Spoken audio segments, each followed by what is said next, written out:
Assalamualaikum warahmatullahi wabarakatuh. Jadi ada yang beritahukan ya bahwa gara-gara ada etanolnya, Vivo dan BPAKR batal beli BBM base fuel Pertamina. Dan ini artinya sekarang loh ya. Sekarang Pertamax itu ada etanolnya. Sebelumnya penulis sudah curiga karena dari sifat-sifatnya, yaitu oktan yang tinggi, terus kandungan energi yang rendah, sama pertalite malah enak pertalite gitu ya. Pertamax itu sekarang udah mulai turun. Jadi mulai ada Pertamax Green 95 itu, kemudian kok Pertamaxnya jadi turun setelah ada kasus kabar korupsi. Ada ngomong pertalite dioplos kemudian jadi Pertamax. Penulis sudah sangat curiga bahwa Pertamax yang sekarang itu merupakan pertalite yang dicampurkan dengan etanol sehingga kemudian oktannya jadi Pertamax. Oktan 92 itu dicapai dengan bantuan etanol, padahal kalau di luar negeri sendiri yang namanya etanol itu enggak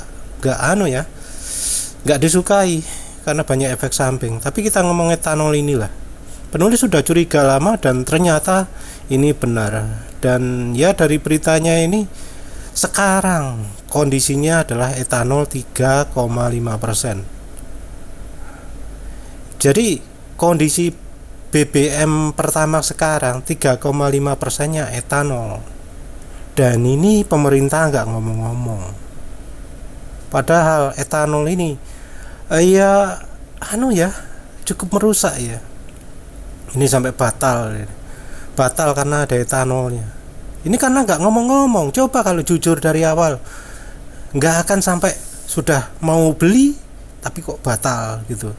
Ini berarti Pertamina yang main-main, dari pemerintah yang nggak jujur. Entah pemerintahnya, entah dari Pertaminanya yang nggak jujur. Tapi yang jelas dari sisi spesifikasi tidak memenuhi. Karena memang untuk bensin ada etanolnya ini butuh perlakuan khusus. Nah, ini belakangan terungkap ada kandungan tersebut. Jadi sebelumnya nggak ada informasi-informasi seperti itu. Ini juga ada syarat-syarat, tapi yang jadi syarat utama, yang jadi pertimbangan utama adalah kandungan etanolnya. Dan kalau kita lihat dari Google ya, ini resiko bahan bakar mengandung campuran etanol pada kendaraan yang belum mendukung. Sangat penting untuk menghindari penggunaan bahan bakar yang mengandung campuran etanol pada kendaraan yang belum mendukung atau belum dirancang untuk itu. Resikonya adalah kerusakan komponen sistem bahan bakar. Bisa karena korosi, degradasi material. Ini korosi karena etanol bersifat menarik dan bercampur dengan air higroskopis. Sangat korosif terhadap logam. Yang juga komponen terbuat dari karet, kuningan, timah, seng, aluminium. Untuk logam-logam ini yang tidak dilapisi atau tidak dirancang tahan etanol. Jadi untuk bisa tahan harus ada perlakuan khusus di bahan-bahan ini. Dampaknya ini tangki bahan bakar, saluran bahan bakar, pompa bahan bakar, injektor, karburator bisa mengalami karat atau korosi yang menyebabkan kebocoran atau kerusakan atau lain-lain juga. Degradasi material non logam juga merusak karet dan plastik ya. Ada segel, seal, selang, o-ring dan seterusnya. Materialnya bisa jadi bengkak, lunak, retak ya, yang menyebabkan kebocoran bahan bakar dan tentu bisa lebih bahaya lagi. Ini juga sumbatan uap vapor lock ini menyebabkan aliran bahan bakar jadi tersendat-sendat. Mesin sulit dihidupkan, mati saat panas. Pembakaran jadi lebih kurus, lin bening. Karena etanol mengandung oksigen, berubah rasio ideal bahan bakar. Ya, ini ya pengalaman orang-orang. Ini resiko ini penulis juga sudah sering ngomong ya.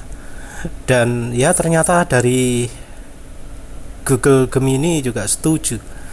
Terus disebut juga kerusakan pelumasan, ya tentu secara tidak langsung kalau mesinnya panas ya olinya cepat rusak. Terus masalah kotoran dan penyumbatan, ini karena semua kerak-kerak atau kotoran-kotoran yang ada di tangki itu bisa naik semua, bisa larut semua. Dan kalau ini disertai dengan filter bahan bakar yang kurang baik ya, yang sayangnya terjadi di beberapa kendaraan, bisa langsung lari ke injektor. Nah kalau injektor sudah kena, nah ini bisa sangat bahaya ya, sangat fatal, terutama untuk mobil, karena injektornya itu sesuatu yang bisa sangat-sangat sulit untuk diganti. Kalau di motor masih lebih mudah. Jadi kalau untuk yang di mobil harus segera cari filter bahan bakar yang aman. Nah, ya jangan sampai nanti gara-gara nyoba Pertamax terus kemudian yo sampai harus turun mesin, sampai harus ganti puluhan juta. Ya sayangnya ini ya yang terjadi. Ya wes lah, itu saja. Terima kasih sudah menonton. Assalamualaikum warahmatullahi wabarakatuh.